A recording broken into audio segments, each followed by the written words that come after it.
Next example, अभी इस example में क्या करना है, which of the following values of alpha satisfy this equation. ये डिटर्मिनेंट दिया है जिसमें one plus alpha, one plus two alpha, one plus three alpha का स्क्वायर, पूरे square, two plus alpha, two plus two alpha, two plus three alpha, then three plus alpha, three plus two alpha, three plus three alpha. ये कह दिया minus six four eight alpha in which of the following value of the determinant. Okay, अभी इसका solution देखो, let the given matrix be M, the element of matrix are MRC, that is equal to R plus C alpha square, where R is a row index and C is a column index. So RC belongs to 1 to 3.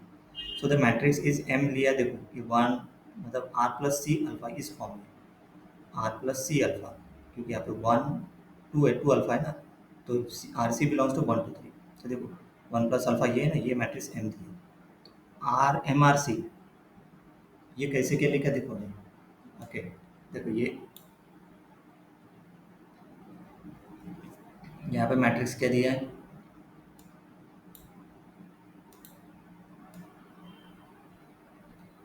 देखो ये M R C that is equal to क्या है, R plus C alpha whole square है। तो यहाँ पे ये position कौन सी है, एम वन वन, तो R equal to one, C equal to मतलब one plus alpha whole square. So ये दे, ये पोजीशन कौन सी है, M one two, M one two मतलब R is one plus C is two alpha whole square, उस हिसाब से लिया, पोजीशन के हिसाब से सी लिया, मतलब C is column, R is row, पकड़ के चलो, R is row, C is column. Okay, clear. तो देखो नेक्स्ट वी कैन,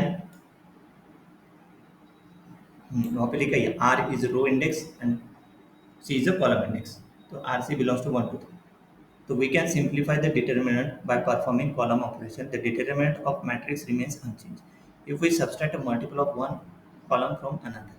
जैसे इस type one column from another, तो जैसे कॉलम कैसे आप ऑपरेशन लिए, देखो किसको चेंज करेंगे, C2 और C3 को चेंज करेंगे, C2 और C3 को चेंज करेंगे। देखो C2 को चेंज कर रहे हैं C2 माइनस C1, और C3 को भी चेंज कर रहे हैं C3 माइनस C1। देखो एक एक साथ अगर ऑपरेशन लगाते हो ना, तो C2 minus C1 then C3 minus C1 के साथ। जैसे देखो अभी जैसे C2 माइनस C1, तो दिस इज C2 एलिमेंट, मतलब ये वन प्लस टू अल्फा का होल स्क्वायर।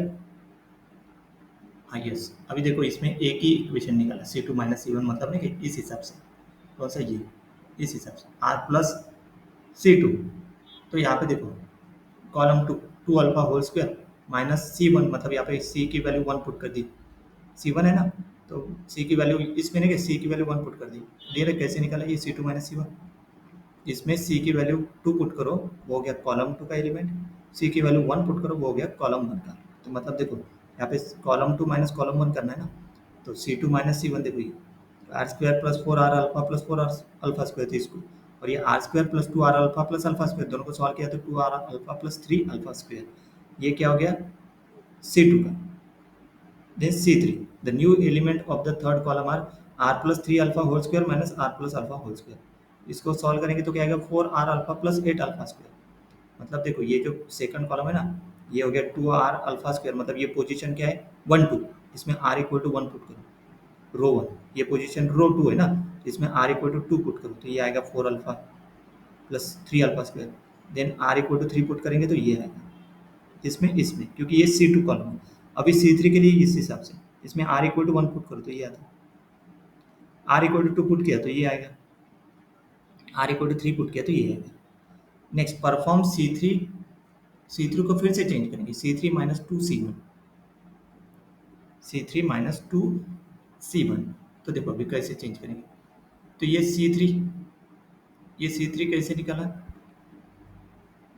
ये minus two C1, to C2, to C2 ये वैसे नहीं है ना, क्योंकि चेंज वाले रखना रखना पड़ेगा ना, तो पुराने वाले भूल जाएंगे, अभी चेंज वाला ये आ गया ना, ये C3 और ये C2, तो C3 ये माइनस टू C1, तो ये टू C1 ऑपरेशन लगाए। अभी ये क्या आ गया, टू अल्फा स्क्वायर, मतलब पूरे के पूरे two alpha square, two alpha square, two alpha square common है, कॉमन आ गया ना पूरे के पूरे, एक ही आ गया ना टू अल्फा स्क्वायर, मतलब इसका डिटर्मिनेंट क्या आएगा, इसका डिटर्मिनेंट, इस डिटर्मिनेंट निकालने के लिए किया वो। अभी देखो इसके आगे और नहीं, अभी नहीं किया, ये हो गया determinant of m equal to this one. Let's factor out 2 alpha square को बाहर निकालेंगे तो ये 1 1 1 हो गया। अभी रो का ऑपरेशन लगा, इसको जीरो कर, किसको जीरो किया है इसमें, ये दोनों को नीचे कर जीरो, मतलब रो 2 और रो 3। इसको जीरो करने के लिए R2 माइनस R1, इसको जीरो करने के लिए R3 माइनस R1 के साथ ही करेंगे। तो देखो 2 प्लस अल्फा, ये तो जीरो हो गया, ये तो जीरो हो गया, ये भी एलिमेंट चेंज हो गया ना। तो 2 plus alpha whole square minus 1 plus alpha whole square, वो क्या आएगा 3 प्लस 2 अल्फा, मतलब ये एलिमेंट आएगा 3 प्लस 2 अल्फा। ये एलिमेंट क्या आएगा 4 alpha plus 3 alpha square minus 2 alpha minus 3 plus 3 alpha square, तो माइनस माइनस पूरा कट तो ये हो जाएगा 2 अल्फा, कौन सा ये एलिमेंट बन जाएगा 2 अल्फा। अभी R3 पे आते हैं, ये जीरो, तो 3 अल्फा देखो, new elements of the third row, मतलब थर्ड रो का देखो 3 plus alpha whole square minus 1 plus alpha whole square, मतलब 3 plus alpha whole square minus 1 plus alpha whole square, that is equal to क्या जाएगा 9 plus 6 alpha plus alpha square minus 1 plus 2 alpha plus alpha square, ये आ गया 8 plus 4 alpha. अभी ये आ गया 8 प्लस 4 अल्फा, अभी इसको निकालना है 6 plus 6 alpha plus 3 alpha square minus ये 2 अल्फा माइनस 3 अल्फा स्क्वायर, देखो यहाँ पे किया, उसका आ गया 4 अल्फा, पुट कर दो, देखो पुट कर दिया।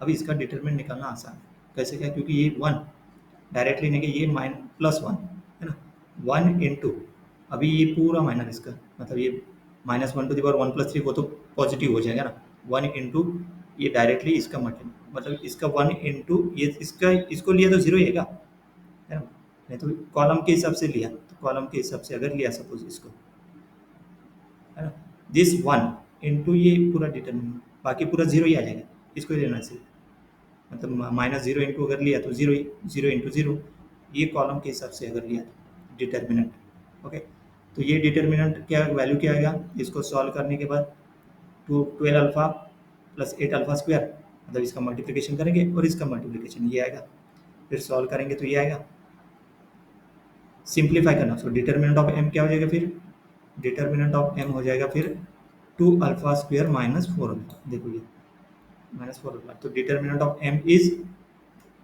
माइनस 8 अल्फा क्यूब, दोनों मिला के इंटू है ना, तो minus 8 determinant of minus 8 alpha cube. अभी किसका डिटर्मिनेंट निकाला अपन ने, ये इसका पूरा, दिस डिटर्मिनेंट इक्वल टू क्या दिया माइनस 648 अल्फा, तो इसका डिटर्मिनेंट अपन ने निकाला, क्या निकाला minus 8 alpha cube equal to 648 alpha, सही है। फिर उसको नेक्स्ट लाइन में लिखे गए 8 alpha cube minus 648 alpha equal to zero, 8 alpha बाहर निकाला तो alpha square minus 81 equal to zero, 8 alpha alpha minus 9 alpha plus 9 equal to zero, the value of alpha that satisfy the equation are alpha equal to zero, alpha equal to 9 and alpha equal to minus 9, तीनों वैल्यू होते हैं। Okay, let check the value against the given option, तो given option में क्या क्या दिया देखते हैं, सही है। अभी गिवन ऑप्शन में कौन कौन सा दिया है, देखो माइनस 4 नहीं 9, यस है माइनस 9 भी है, मतलब बी और सी करेक्ट, सही है। 9 और माइनस 9 दिया है, मतलब बी और सी ऑप्शन करेक्ट है, 9 और minus 9 is a solution, minus 9 is a solution. ये तीनों सोल्यूशन अगर दिए रहते तो तीनों ऑप्शन, जीरो है क्या इसमें नहीं है। Okay, next